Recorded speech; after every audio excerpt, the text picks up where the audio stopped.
Λειτουργούν καλύτερα οι μονοκομματικές κυβερνήσεις? Πόσο επικίνδυνη είναι η ανάμειξη της θρησκείας με την πολιτική? Και υπάρχει τρόπος να μείνει η δικαιοσύνη έξω από τις πολιτικές διαμάχες? Για τα θέματα αυτά συζητάμε με τη Χάρι Χαν, διευθύντρια του Ινστιτούτου SNF Αγορά και καθηγήτρια πολιτικών επιστημών στο Αμερικανικό Πανεπιστήμιο Hopkins, που βρέθηκε στην Αθήνα για το Συμπόσιο Ψυχική Υγεία και Δημοκρατία. Ms. Han, thank you for this interview and welcome to Euronews Greek. Greece is heading to new elections in a few days since a coalition government was not possible after the May elections. You come from a country where the Republicans and the Democrats cooperate only in times of urgent need. So do you believe in absolute majority governments? Do you think they work better? That's such an interesting question. First of all, thank you so much for having me here. It's true in the United States we've always had a two-party system, so the Republicans and Democrats have not necessarily always had the incentive to create coalition governments, and we see that in a lot of parliamentary systems where they have to create a coalition government, there's more incentive for different parties to cooperate. So on the one hand, there are a lot of people that are trying to think about ways in which we can incentivize absolute majority systems to actually push them towards cooperation and compromise. But on the other hand, we also see that polarization and the kind of brinksmanship that leads to some of the challenges that absolute majority governments have is on the rise across all different kinds of democracies, both parliamentary and other kinds of democracies as well. And so it's not really clear if there's one perfect system out there that's going to decrease the levels of polarization that we see in current democracies. But certainly that's one of the questions that's on the table.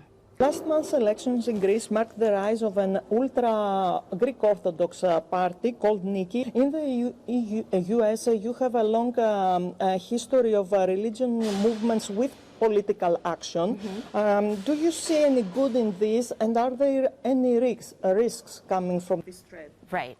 So one of the pillars of liberal democracy, both in the United States and all over the world, has always been the separation of church and state. Right? The idea that any one faith tradition should not capture the apparatus of government in order to advance its own religious agenda. And that's always been true in the United States. And I think that's a principle that we still really try to protect. On the other hand, we still also see that there always have been many different faith traditions who have been really active in politics. And that is partly because of the reason that people gather in their churches, in their temples, in their faith communities, and that's where they get to know each other. They start to engage in what we might think of as small p politics, not the kind of politics that goes on in Congress or in government, but they learn how to work with each other, how to get to know people across difference. That, I think, is still really important for any kind of democratic community around the world.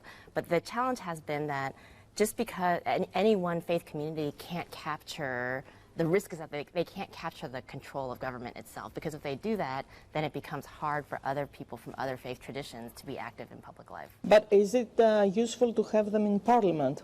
That's where we would begin to be a little bit worried, because when that emerges, you start to see people who want to capture control of government for the sake of one religious tradition, which goes against the principles of free worship that are part of liberal democracy.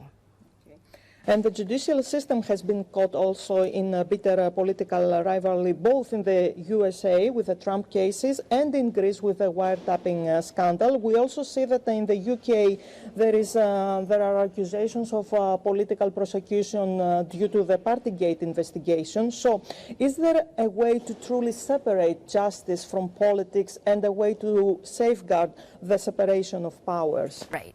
So an independent judiciary, again, has always been a hallmark of making democracies work. And on the one hand, we can say that it's something that is coming under attack across all different kinds of countries, the United States and Greece and lots of other European countries right now. On the other hand, we can say that, you know, for 200 years, we've been able to see democracies survive with an independent judiciary. So I think we know that it can be done. Part of what I think is happening right now is with the rise of a lot of populist authoritarian movements, it's very common that when you see a populist leader come to power, one of the first things they attack is the independent judiciary.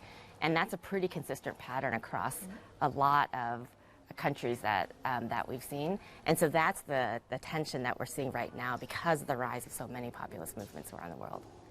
So is democracy safe, do you believe, in the West world? That's a really tough question to answer, but I'm an optimist, and I think that democracy at its core has always held a very audacious promise that it is by transforming people's self-interest and the common interest that democracy will make people reach for their better angels. I think we're in a very precarious moment right now, but I'm hopeful that we'll be able to come out of it. Thank you very much for this insight. Thank you.